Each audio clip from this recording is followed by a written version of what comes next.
అమ్మా భవానీ లోకాల నేలే ఓంకార రూపమమ్మా, తల్లి నీ మహిమల్ని చూపవమ్మా.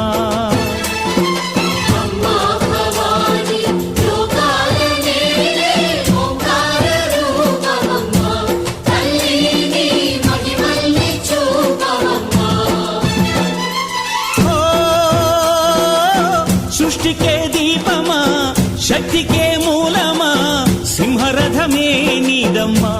అమ్మ దుర్గమ్మ భక్తులను దీవించుమా.